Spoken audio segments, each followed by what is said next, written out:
आज हम बात करने वाले हैं 1999 की वो भयानक घटना के बारे में जब एक हवाई जहाज से 176 लोगों की जिंदगी दांव पर लग गई। कहानी है IC-814 हाईजैक की, वो 7 दिन जिन्होंने भारत को झकझोर कर रख दिया। ये प्लेन हाईजैक हो चुका है।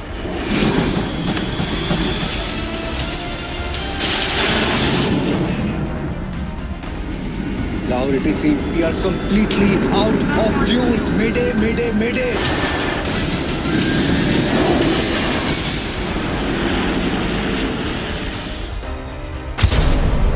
सर्दियों का मौसम था। 24 दिसंबर 1999 का दिन था। नेपाल के त्रिभुवन एयरपोर्ट इंडियन एयरलाइंस की फ्लाइट IC-814 दिल्ली जाने के लिए तैयार थी। फ्लाइट में मौजूद थे 176 पैसेंजर्स और कुछ क्रू मेंबर्स। जैसे ही फ्लाइट टेक ऑफ करती है, उसकी थोड़ी देर बाद ही फ्लाइट में मास्क लगाए हुए आतंकवादी खड़े हो जाते हैं, जिनके एक हाथ में होती है गन और एक हाथ में ग्रेनाइट। ये आतंकवादी हरकत उल मुजाहिदीन के मेंबर्स होते हैं। फ्लाइट में कुल 5 आतंकवादी थे और उन आतंकवादियों के नाम थे इब्राहिम अतहर, सईद अख्तर सैयद, सनी अहमद काजी, मिस्त्री जुहूर और सकीर। इनकी पहचान छुपाने के लिए इनके नाम बदल दिए जाते हैं और इनके नाम बदल कर रख दिए जाते हैं चीफ, डॉक्टर, बर्गर, भोला और शंकर। इब्राहिम अतहर, जिसका नाम चीफ होता है, वो कॉकपिट में जाता है और फ्लाइट कैप्टन देवी शरण के सर पे गन रखकर कहता है, फ्लाइट को जल्द से जल्द लाहौर की तरफ ले चलो।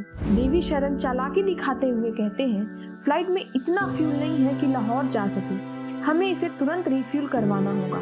देवी शरण के बहुत कन्विंस करने पर चीफ मान जाता है। अब फ्लाइट को रिफ्यूलिंग के लिए अमृतसर के एयरपोर्ट पे लैंड कराया जाता है। ये एक बहुत अच्छा मौका था हमारे इंडियन गवर्नमेंट और अथॉरिटीज के पास, क्योंकि अब प्लेन इंडिया में ही लैंड करने वाली थी। लेकिन यहीं पे हमारी गवर्नमेंट से एक बहुत बड़ी गलती हो जाती है, जिसके कॉन्सिक्वेंसेस हमें आज तक देखने पड़ रहे हैं। I felt that now we will not take off. I was hoping that we will get some kind of assistance there, and this hijacking will end in a minute. The Indian Crisis Management Group in New Delhi, chaired by Prime Minister Vajpayee, doesn't allow local forces in Amritsar to storm the aircraft, but insists they wait for the National Security Guard, or NSG, India's crack anti-hijacking force, to get to Amritsar from Delhi. जब flight Amritsar में land होती है तो captain शरण बार बार वहाँ की authorities से कहते हैं कि फ्लाइट को जल्द से जल्द रिफ्यूल किया जाए। If we don't give them fuel, they'll start shooting us. लेकिन वहाँ की अथॉरिटीज फ्लाइट को डिले करने के लिए फ्लाइट को तुरंत रिफ्यूल नहीं करवाती। इन सबसे फ्रस्ट्रेट होकर जो हाईजैकर्स थे वो एक पैसेंजर्स पर हमला कर देते हैं, जिनका नाम था Satnam Singh. They said, if you will not take off, we will kill everybody now. Enough is enough.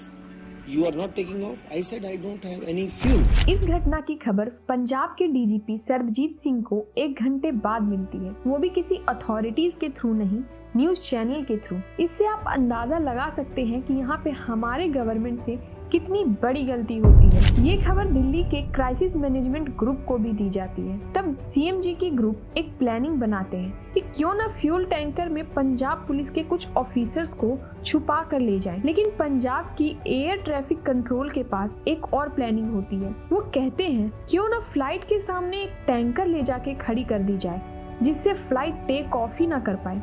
अब ये प्लानिंग एग्जीक्यूट करने का वक्त आता है। फ्यूल टैंकर चलना शुरू करता है, तब वो थोड़ी स्पीड में होता है। ये देखकर एयर ट्रैफिक कंट्रोल वालों को लगता है कि कहीं हाईजैकर्स को शक ना हो जाए, इसलिए वो ड्राइवर से कहते हैं गाड़ी थोड़ी स्लो डाउन करो। लेकिन किसी मिसकम्युनिकेशन के कारण वो ड्राइवर गाड़ी रोक देता है। हाईजैकर्स प्लेन के कॉकपिट से ये सब देख रहे होते हैं और वो घबरा जाते हैं। तब वो कैप्टन शरण से कहते हैं फ्लाइट को अभी के अभी उड़ाओ। कैप्टन शरण फ्लाइट को लाहौर की ओर लेकर जाते हैं।